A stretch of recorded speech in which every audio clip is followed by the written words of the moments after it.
Welcome to Down and Dirty.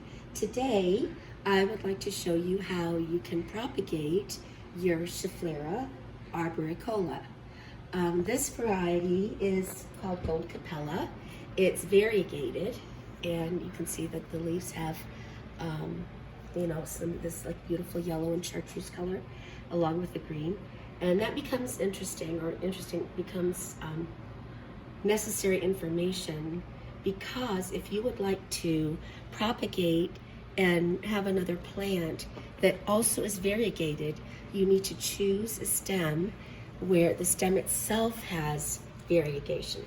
So you can see this has like streaks of light and dark in it. So a couple of reasons you might want to propagate, of course the obvious one is to get new plants. The main reason I'm doing this today though is to shape it. So there is also something interesting about where you cut, you can actually determine the future growth. So let me explain. So first, I know that I basically have three large stems that are coming out above the main part of this Schefflera, and I want to cut those off to keep it more compact and round on the top. So I've chosen this one. The leaves here are variegated, but you can see the stem is as well. So what you want to do is you want to choose to cut between two nodes. And again, the node is where the leaves are coming out. So you need at least 2 leaves and 2 nodes. I'm going to have many more than that, but you want to cut between those two. A little bit of a challenge for this because it has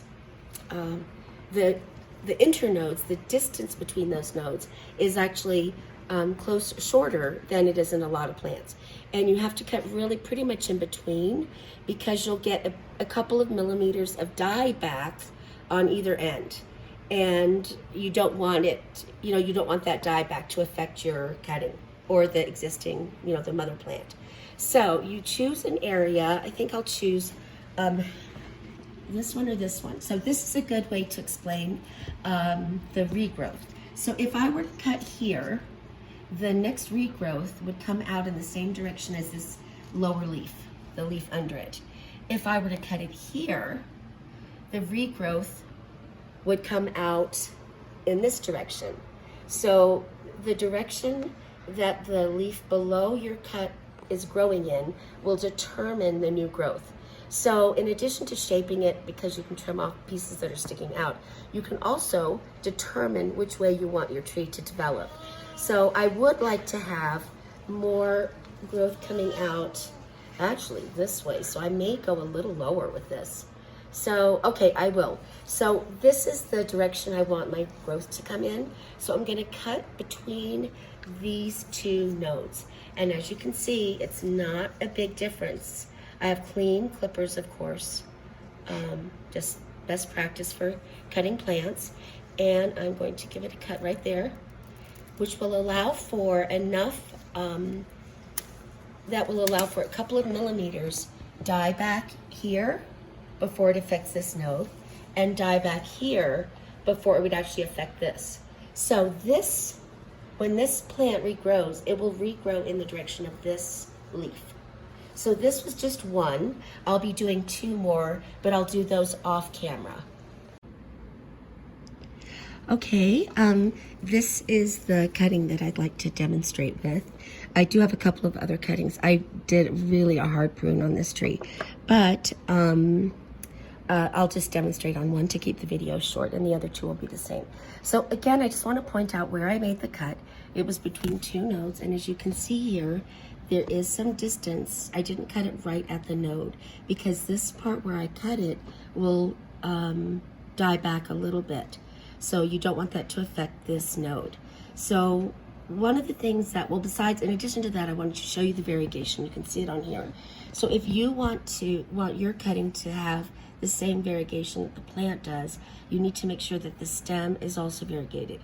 If your stem is solid green, you'll end up with a plant that does not have the variegation. So what you're going to want to do now is consider the energy that the plant needs to grow these roots. So at this point, this cutting the way it is, a lot of energy will continue to go into growing these leaves. because there are a lot of them. So what you want to do is you want to remove quite a few of these, and you just bend them and snap them off. And what you're doing is you're revealing more nodes.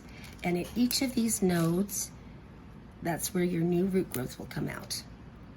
And let's see, I don't want to overdo it, but I think probably I'll stop. No, I need to do this one as well. Okay, I think I'll stop there. So I have 1, 2, 3, 4, 5, 6 nodes. 2 is the minimum, 2 nodes and 2 leaves to get your plant to grow. But, you know, as you can see, I have more than that. And let's see, you know what? I think I'll actually take an additional leaf. I'll take this one off as well. Okay, and now you can really see the variegation in here. So hopefully when this plant, this cutting regrows, grows roots, and I plant it, it will have the same variegated leaves because they're just so lovely. This part of the plant looks like it's been damaged. It's actually where new growth is occurring. And you can see there's a nice small, like a very a young leaf here. Now, in addition to removing those, you want to remove some leaves, not just to expose the nodes, but you don't want the plant to have to use too much energy on, you know, supporting the leaves. So I want to keep that between like 5 and 7, I guess. So let's see, I've got 1, 2, 3, 4, 5, 6. Okay, good. You know what? 1, 2, 3, 4, 5. That's perfect. I'm not going to take any more off. I find that so painful. So this is like the carnage right here that there's really not a lot you can do with. So I'll just compost this, and they are beautiful.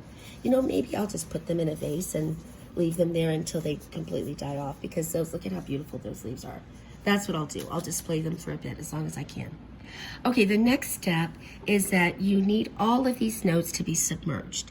So I chose a few different containers here. I knew I was going to do 3, at least 3 cuttings, so I wanted the mouth of the jar not to be too narrow. This, I believe, is going to be too, not deep enough, so too shallow. This one was basically the same, but it's also a little wider. This one is probably a better depth, but it's too narrow. Like, oh, in fact, this won't even stop this. I think I'm going to choose this large ball jar right here. So what I want to do is make sure all of these nodes are submerged, but none of the leaves are. So I need to fill this up some more. When I get the others cut, then they will actually hold each other up. And, you know, this won't be flopping around so much. They'll all be in here, basically up and down. And when I prepare the other cuttings, I'll try to make sure that I keep this length the same in all of them, so they can all propagate in this one jar together. Okay, I'm doing this, and I'm thinking I might have to remove this leaf here. I'll see later. I don't want to remove any right now. So in any case, you keep this in your jar of water. I just use tap water. I'm in Denver, and we have, you know, pretty good tap water.